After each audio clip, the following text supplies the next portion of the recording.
Last year, I booked what I thought would be the adventure of a lifetime. A 3-week backpacking trip across Australia. I'd saved up for months, planned every detail, and couldn't wait to explore the land down under.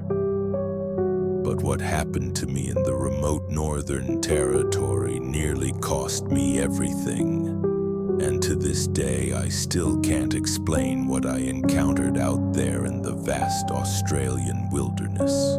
It started innocently enough. I'd been traveling for about 10 days, hitting all the usual spots. Sydney, Melbourne, the Great Ocean Road. Everything was going perfectly until I decided to venture into the real Australia, the untamed outback that stretches endlessly beyond the tourist trails. I wanted to experience the raw, primal beauty that so few visitors ever see. I joined a small group tour heading to Kakadu National Park deep in the Northern Territory. Our guide, a weathered local named Jack, had been leading expeditions into the bush for over 20 years. He knew every rock, every watering hole, every dangerous creature that called this place home. Or so I thought. On our 3rd day in the park, we were hiking through a particularly remote section when Jack suddenly stopped dead in his tracks. His face went pale and he started scanning the horizon with an intensity that immediately put everyone on edge. When we asked what was wrong, he just muttered something about the birds being too quiet and hurried us along the trail. That night, we camped near a series of ancient rock formations that Jack said were sacred to the local Aboriginal people. He warned us repeatedly not to wander off after dark, not to touch the rock paintings, and absolutely not to venture toward the dry creek bed that snaked through the valley below us. His warnings felt different from the usual safety talk, more urgent, more personal. Around midnight, I woke to the sound of something moving through our campsite.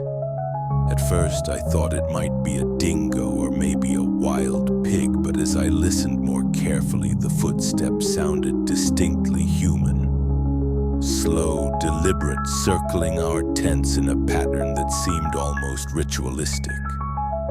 I unzipped my tent flap just enough to peer outside, and what I saw still haunts me. A figure stood at the edge of our camp, silhouetted against the starlit sky. It was tall, impossibly thin, and moved with an unnatural gait that made my skin crawl.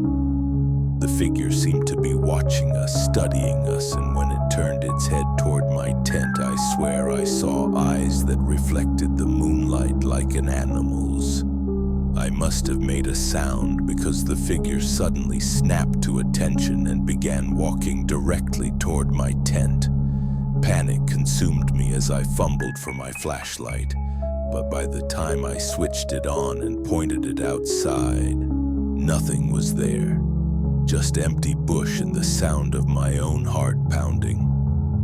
The next morning, Jack found footprints around our campsite.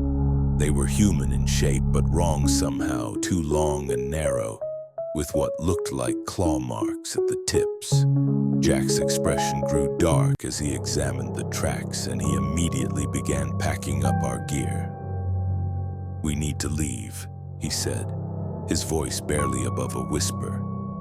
"We need to leave right now." When we pressed him for an explanation, Jack finally revealed what he'd been hiding. He told us about the old stories, the Aboriginal legends of spirits that roamed these sacred sites, protecting them from intruders. He'd never believed them himself until 5 years ago when another tour group had reported similar encounters. 2 members of that group had disappeared without a trace, and despite extensive searches, they were never found. As we hurried back towards civilization, Jack shared more disturbing details. The footprints we'd found matched others discovered near missing persons cases throughout the territory. Park rangers had quietly documented dozens of similar incidents over the years, but they kept the information classified to avoid panic among tourists.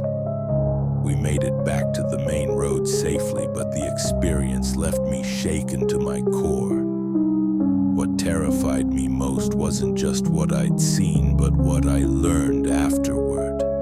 When I researched the area online, I discovered that the Aboriginal elders had been petitioning the government for years to restrict access to that particular section of the park. They claimed it was a cursed place where ancient spirits punished those who showed disrespect. I also found news reports about the missing tourists Jack had mentioned. Their disappearances remained unsolved, with search teams finding only scattered personal belongings and those same inexplicable footprints leading into the wilderness. To this day, I can't shake the feeling that something followed me out of that place. Sometimes late at night, I hear those same deliberate footsteps outside my apartment, and I catch glimpses of that impossibly thin figure in my peripheral vision. Australia gave me an experience I'll never forget, but it also gave me something I can never escape.